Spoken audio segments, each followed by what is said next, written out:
Saudações a todos, que a paz de Jesus nos envolva, nos ampare, esteja sempre conosco. Bem, meus irmãos, o tema de hoje é um tema muito importante, muito significativo para todos nós. É um tema que nos leva a discutir, a pesquisar, a filosofar sobre a justiça da reencarnação. E quando nós falamos de justiça da reencarnação, eu acho que é importante, primeiro, nós pensarmos um pouco sobre o conceito de justiça. Né? O que é a justiça? Justiça é algo que talvez muitos tenham dificuldade de falar, de dar um conceito ou uma definição. Mas nós temos a percepção do que seja justiça. Todas as pessoas têm. Tanto que o contingente de pessoas que se julga injustiçado é muito grande. Então, esse contingente é grande. Justiça envolve uma métrica, né? Uma forma de medir, uma forma de avaliar as pessoas segundo um parâmetro. E esse parâmetro é dado pela lei, né? Quando nós falamos da justiça dos homens. E Rui Barbosa, ele tem uma frase famosa, muito citada, onde nessa frase ele nos dizia mais ou menos o seguinte: você tratar os iguais com desigualdade ou os desiguais com igualdade é desigualdade flagrante, não se constituindo injustiça real. Né?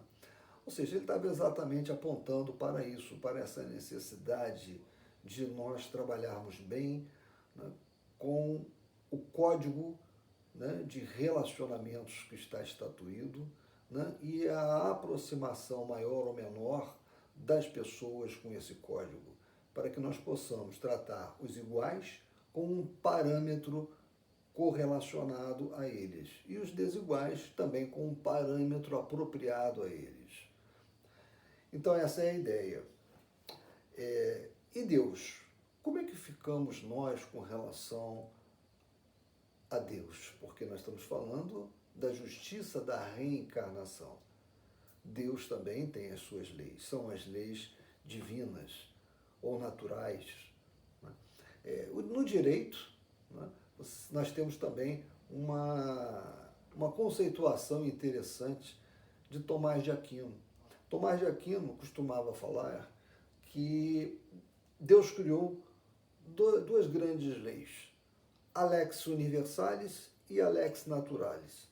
Na lex universalis, né, são as leis que regem o universo, são as leis da química, são as leis da física, são as leis da botânica, enfim, são essas leis estudadas pelos nossos cientistas, né, aprofundadas, descobertas pelos nossos cientistas. E a lei natural, a lex naturalis, ela estava aqui, está no homem, ela está inserida na nossa consciência. E isso não está afastado do que as entidades espirituais, né, falaram para Kardec, responderam a Kardec em diversos dos seus questionamentos. Aonde está inscrita a lei natural, a lei divina ou lei natural? Está inscrita na consciência do homem. É ali que está. Nós sabemos, quando fazemos algo errado, nós temos consciência disso. Nós podemos obrar no erro, podemos falhar, mas nós percebemos em algum momento que aquilo que estamos fazendo é errado.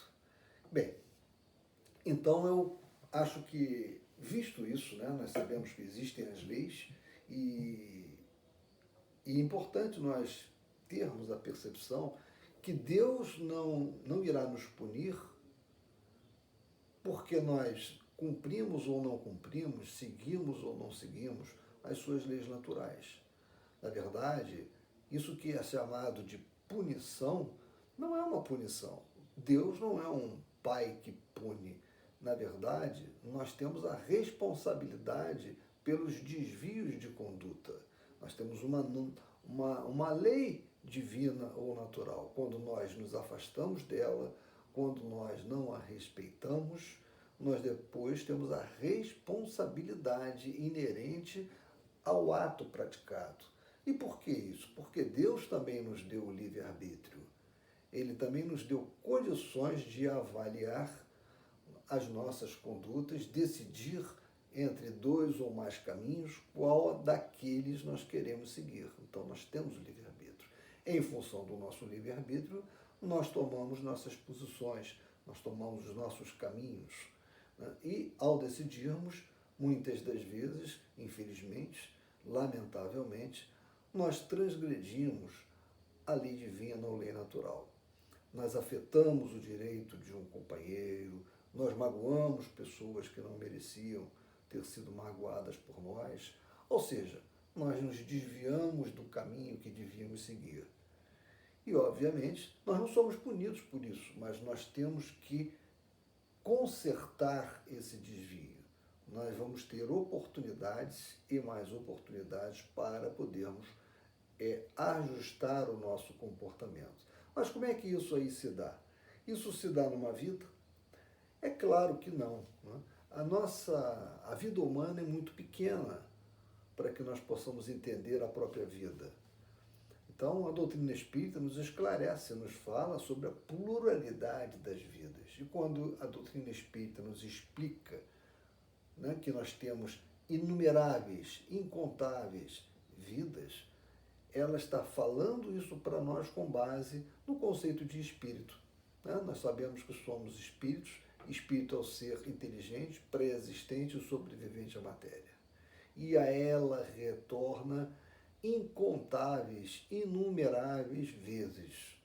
E exatamente pelo amor de Deus para nós. Ele nos deu essa possibilidade.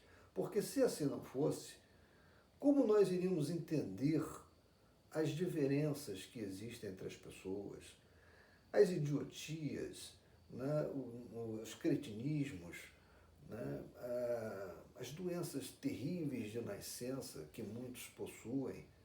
Porque um nasceu dessa forma, o outro nasceu belo e formoso, os seres, aquelas criaturas chamadas de teratológicas, né, porque são monstruosas, nascem com deformações terríveis, já começam a vida precisando da ajuda de terceiros, né, aqueles que nascem cegos. E por que isso? Porque Deus assim decidiu que uma pessoa, um espírito vai nascer assim porque ele quer puni-lo?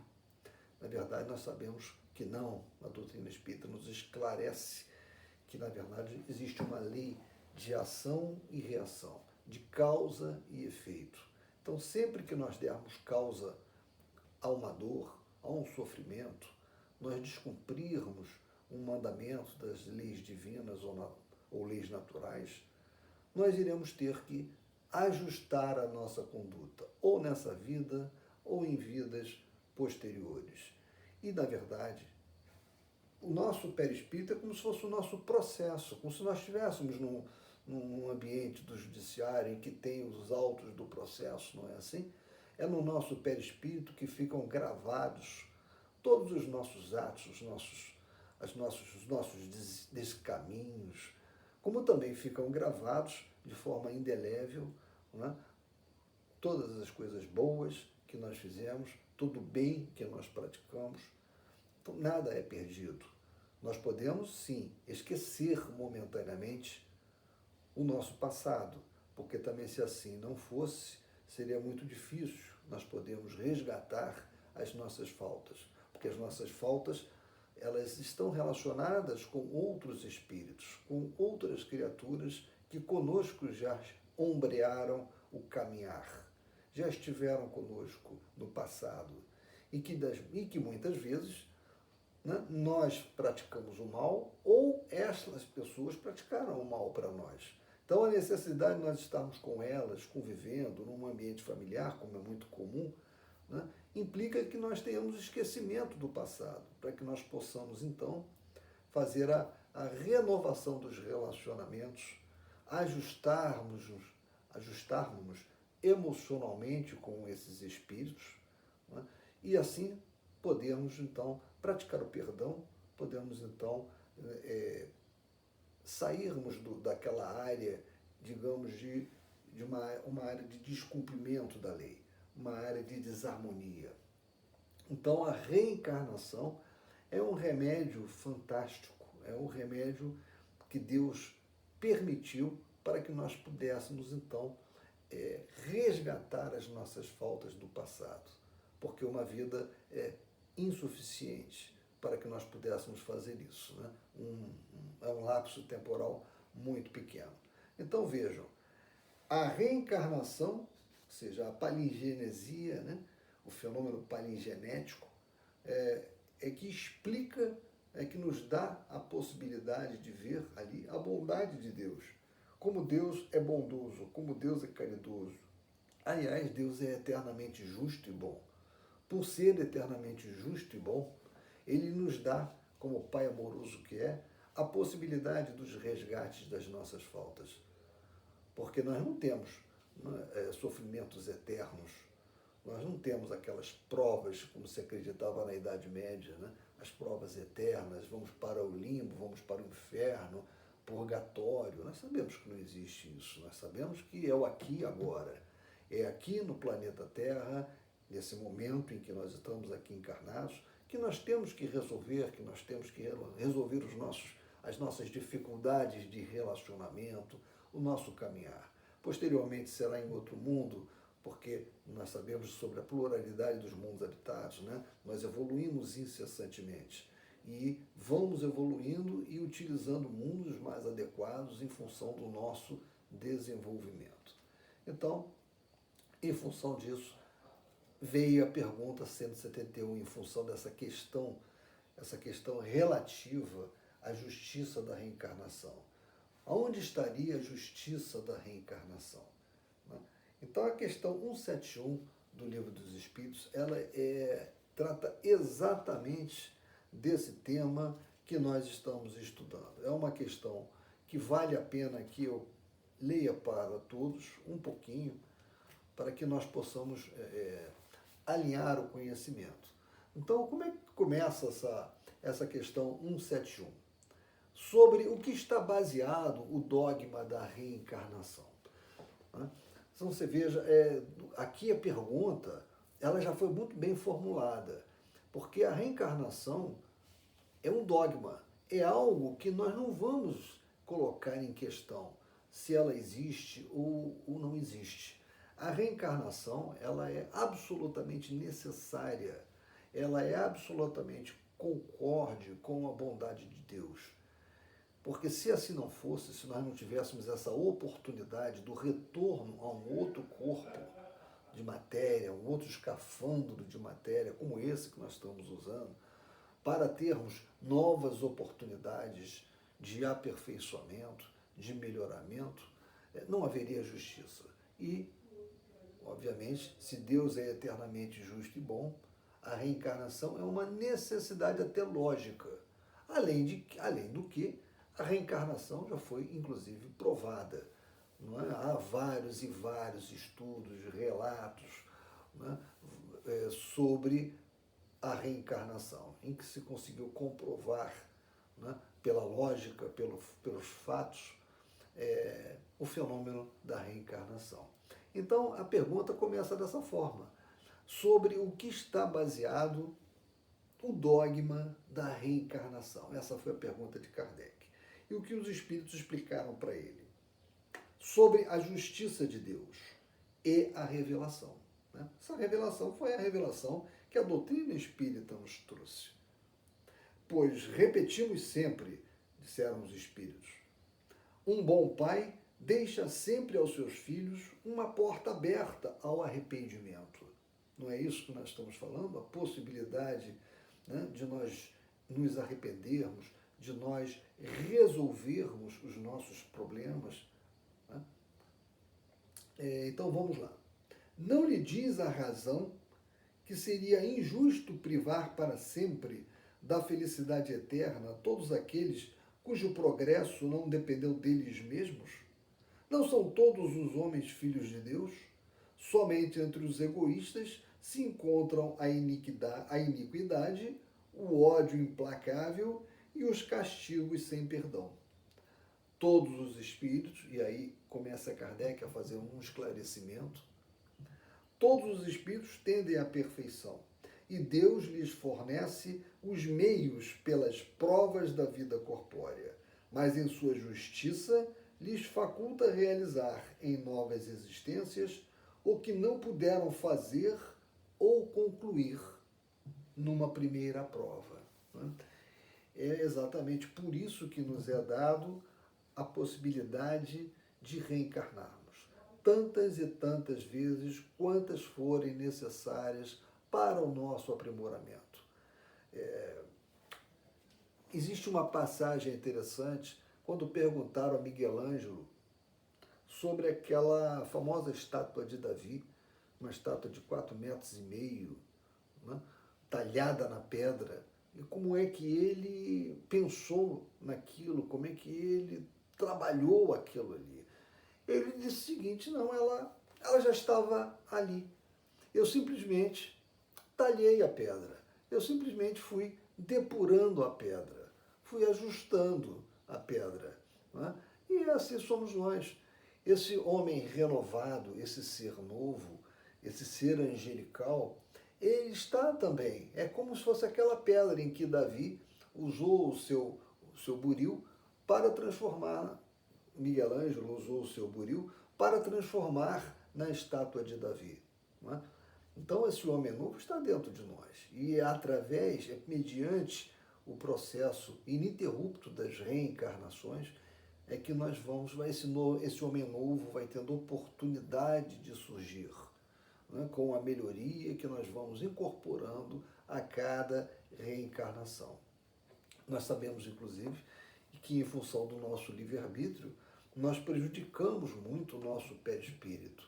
E muitas das vezes nós retornamos numa outra encarnação com deficiências, né, no nosso organismo, decorrentes de falhas que nós tivemos, falhas de caráter alimentar, falhas de todo tipo, né, que nós tivemos, que nós aí danificamos o nosso corpo. Ao danificar o nosso corpo, nós, quando chegamos numa outra oportunidade reencarnatória, muitas das vezes nós estamos retornando com aquela área do nosso perispírito comprometida. Comprometida porque será necessário que nós tenhamos aquele sofrimento para que nós possamos, então, dar o valor necessário a esse corpo que nos alberga, que é nosso instrumento de trabalho, tão importante para o nosso engrandecimento, tão importante para o nosso progresso. Então, vamos continuar um pouquinho nessa questão 171, porque nós estamos vendo aqui que a reencarnação é a possibilidade que nos é dada por Deus para que nós possamos recuperar todo aquele desenvolvimento que não foi possível ter numa encarnação anterior. E continua Kardec explicando: não estaria de acordo com a equidade nem com a bondade de Deus castigar para sempre aqueles que encontraram obstáculos ao seu progresso, independentemente da sua vontade, e pelo meio mesmo onde foram colocados. Se o destino do homem está irrevogavelmente fixado após a sua morte, Deus não teria pesado as ações de todos na mesma balança e não os teria tratado com imparcialidade. Aí vem a questão da justiça. Se Deus não desse essa possibilidade de nós voltarmos a ocupar um outro corpo físico, de voltarmos para encontrarmos aqueles que nós ferimos no passado, né? Ou aqueles, né, que nos feriram no passado e que hoje precisam também do nosso perdão, Deus não estaria sendo imparcial. E não sendo imparcial, ele não seria justo, né? Porque a justiça envolve imparcialidade. Né? Então, por isso mesmo, nós não podemos admitir a inexistência da reencarnação, porque seria admitir um Deus injusto. Né? E um Deus injusto não seria Deus. Então vejam como é que uma coisa está amarrada à outra, um conceito está amarrado ao outro, não é verdade? Então, voltando a repassar aquela primeira questão que nós colocamos, Deus não pune os seus filhos. Nós, quando sofremos porque, pelo uso do nosso livre-arbítrio, nós nos desviamos do caminho reto. Nós praticamos o mal, nós fomos iníquos. Então, em função disso, hoje estamos sofrendo. Não estamos sofrendo porque Deus resolveu nos punir. Não. Nós transgredimos a lei. É uma questão de causa e efeito. A lei divina, ela estabelece os nossos parâmetros de conduta, os nossos parâmetros, como devemos adorar a Deus, o que é adorar a Deus, as relações nossas, as nossas relações com Deus, as nossas relações com os nossos irmãos e as nossas e como nós devemos nos relacionar para o nosso próprio desenvolvimento pessoal. A lei do progresso, a lei do trabalho, não é verdade?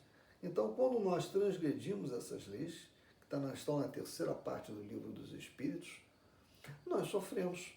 Nós sofremos não porque Deus esteja nos punindo, não, nós sofremos porque é consequência das nossas escolhas, consequência do uso que nós fizemos do nosso livre-arbítrio.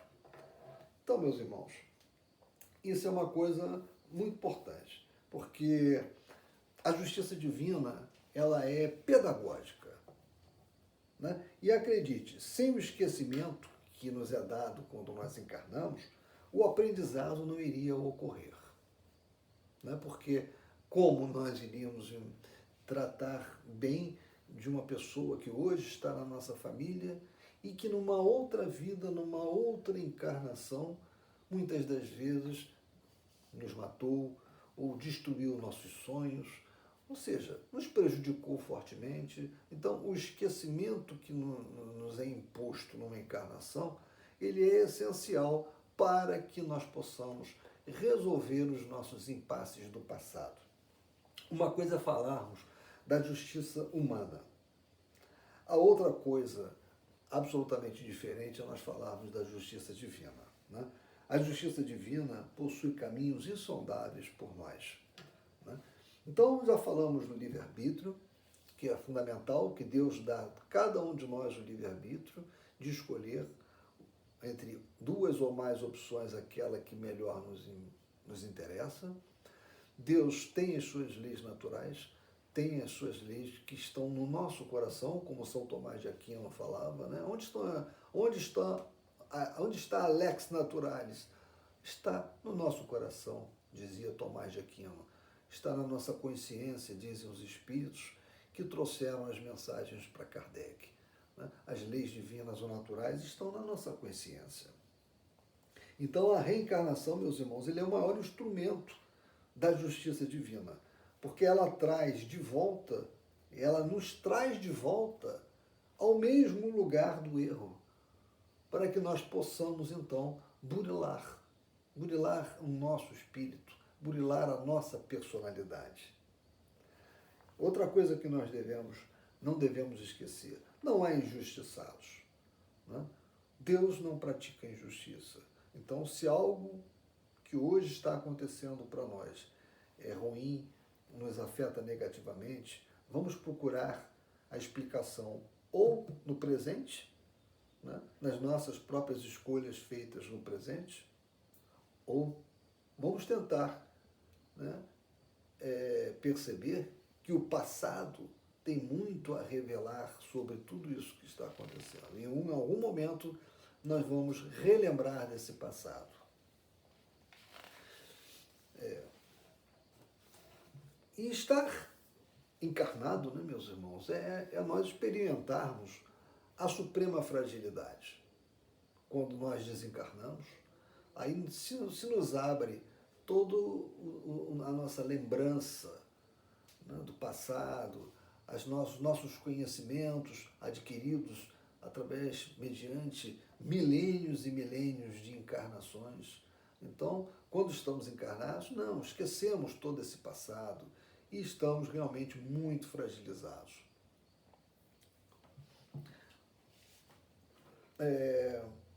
Muitas pessoas perguntam se Deus existe, se Ele é justo, por que Ele permite que os maus tenham sucesso e os bons sofram. Né? Nós já vimos que a cada imperfeição que nós apresentamos, né, existe, né, uma responsabilização. Então, se nós estamos sofrendo, nós fomos responsáveis por esse sofrimento. Então, se nós temos alguém que aparentemente, nesse momento, nessa encarnação, ele é uma pessoa, um ótimo cidadão, cumpridor das suas normas, das normas legais, né? Atua com probidade na sua relação, quer com a coisa pública, quer com os seus amigos e familiares. Por que é que ele está sofrendo? Ele está sofrendo porque ele nem sempre fez assim. Ele nem sempre foi assim. E agora está tendo que aprender. E, infelizmente, é mediante a dor e o sofrimento que nós muito aprendemos, que nós muito resolvemos os nossos erros do passado. E também do presente, né? Por isso que é sempre muito importante que nós analisemos a terceira parte do Livro dos Espíritos. Porque as leis divinas ou naturais, elas estão ali. Então, a justiça divina, ela está assentada naquele corpo de normas, né? Naquele corpo de orientações. Né? Porque eu volto a dizer, a cada imperfeição nossa, existe uma responsabilização e que acaba gerando um determinado tipo de sofrimento para nós. Não é punição, é consequência. Né? E isso é tão importante, é tão interessante, que no Céu e Inferno, Allan Kardec nos colocou ali, né, toda uma parte que é denominado Código Penal da Vida Futura. Então, nesse capítulo, né, Código Penal da Vida Futura, ele nos mostra exatamente isso, que a cada imperfeição que nós temos, existe um tipo de responsabilização que nós teremos. Né? Errar, outra coisa, alguns dizem, não, mas errar é humano, todos erram, sim, todos erram. Né? Quando o erro, ele é uma avaliação equivocada da realidade, né? Basicamente, né? Falando de uma forma simples assim, ele é uma falsa interpretação da realidade. Mas existe aquele erro em que nós cometemos, em que nós de fato não tínhamos a intenção de cometê-lo, foi um mero engano que nós tivemos. Existe aquele erro que nós sabemos muito bem que estamos fazendo, que está errado. Né? Nós conhecemos a realidade, não estamos tendo uma falsa impressão da realidade. Né?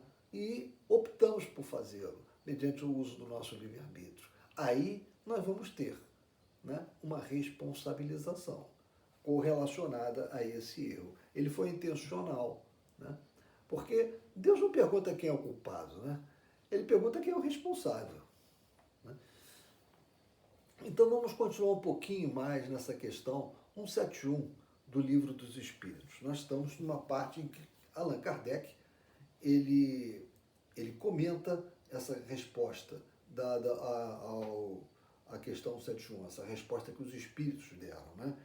Então, e que ele fala que não estaria, como eu acabei de ler, né, de acordo com a equidade, nem com a bondade de Deus, castigar para sempre aqueles que encontraram obstáculos ao seu progresso, independentemente da sua vontade, e pelo meio mesmo onde foram colocados.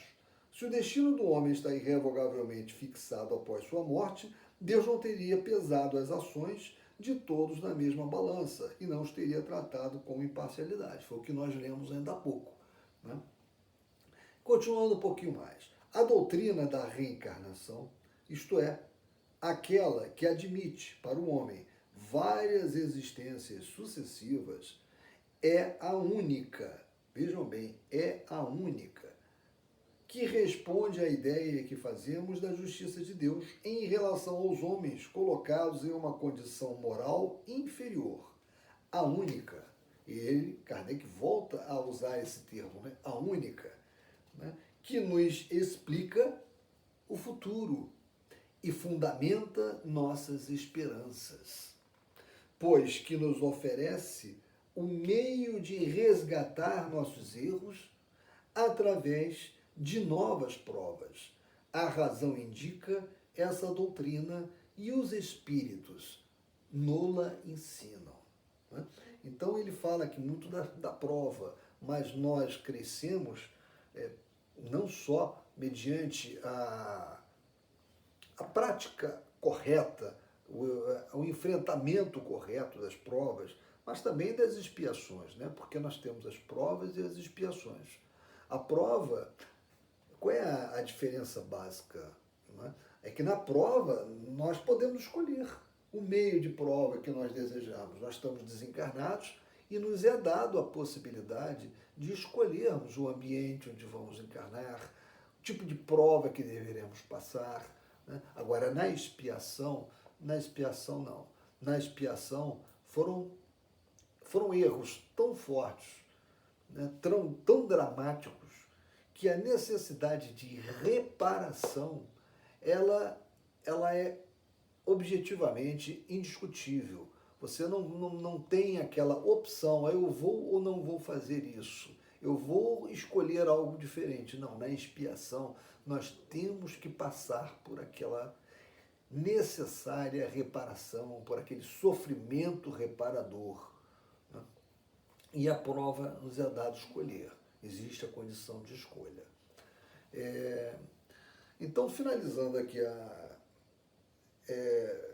esse item, né, a última parte em que Allan Kardec esclarece sobre a resposta dada pelos espíritos, ele diz o seguinte: o homem consciente de sua inferioridade tem na doutrina da reencarnação uma esperança consoladora. Se acredita na justiça de Deus, não pode esperar por toda a eternidade estar em pé de igualdade com aqueles que agiram melhor do que ele. O pensamento de que essa inferioridade não o deserdará para sempre do bem supremo e que ele poderá superá-la por meio de novos esforços, o sustenta e lhe reanima a coragem. Qual é aquele que no fim do seu caminho não lamenta ter adquirido muito tarde uma experiência que não pode mais aproveitar? Essa experiência tardia não ficará perdida. Ele a aproveitará numa nova existência. E nós sabemos disso, os gênios, aqueles que já nascem com uma predisposição para a música, para o cálculo, enfim, para uma série de conhecimentos que não tiveram ainda tempo nessa encarnação de aprender de onde veio aquilo. Né? Veio do passado. Né? Então nada é perdido, nada. Toda a nossa história, todos os nossos ganhos que nós fomos tendo ao longo do tempo, com o nosso esforço, com o nosso aprendizado, ele fica retido aonde? Voltamos a dizer, ele fica retido no perispírito, que é essa camada semimaterial que envolve o espírito. Né? Nós temos o corpo, né? O perispírito e temos o espírito. Então é no perispírito que ficam armazenados os nossos conhecimentos, as nossas experiências do passado. Indelevelmente, isto acompanha sempre, né, o espírito na sua jornada interminável, né, pelos mundos, né, afora, encarnando, desencarnando, encarnando, desencarnando.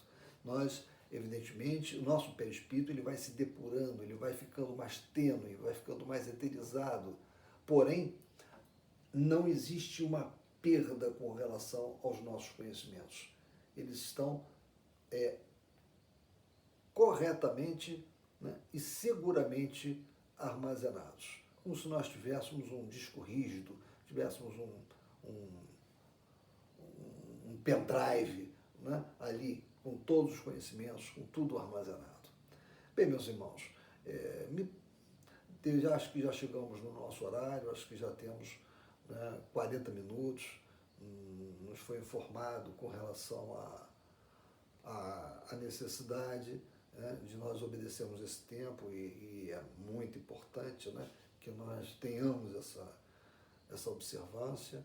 Nós vamos então nos preparar agora para o encerramento da nossa fala, dessa nossa análise sobre a justiça da reencarnação, porque realmente falar de reencarnação é falar de justiça, porque ela é o melhor exemplo que nós podemos ter, né, da justiça divina, do amor de Deus para conosco. A possibilidade que Ele nos dá de infinitas vezes podermos retornar àquele ambiente, àquele local, mantermos contato com aqueles que ainda precisamos recuperar os nossos relacionamentos que foram estragados pelo uso ou pelo mau uso do nosso livre-arbítrio, né? Então, meus irmãos, vamos agora, nesse momento, agradecendo a Deus, sempre, pela oportunidade dessa encarnação, dessa bendita encarnação, desse momento em que estamos aqui faceando problemas, sim, porém unidos, juntos, trabalhando, né? Que nós possamos, então, continuar essa nossa jornada junto àqueles que estão conosco, né? Porque não estão conosco por acaso, nós sabemos que o acaso não existe, então essa possibilidade do relacionamento que nos é dado, né, de estarmos em família, de estarmos com os nossos amigos, é fundamental. Fundamental, e isso é fruto da possibilidade da reencarnação. Então, meus irmãos, vamos então nesse momento levar o nosso pensamento a Deus, ao nosso Pai de infinito amor e misericórdia, para que Ele nos ampare, nos sustente nessa caminhada, para que tenhamos sempre a certeza da presença dele ao nosso lado. Que nunca tenhamos dúvida quanto a isso. E que nos piores momentos saibamos elevar o nosso pensamento a Deus. Saibamos nos retemperar mediante o contato íntimo com Deus, com Jesus, nosso querido e amoroso Mestre, com Maria de Nazaré, nossa Mãe Santíssima, rogando sempre a eles que nos envolvam e nos amparem com um manto de amor e paz. Muito obrigado, meus irmãos.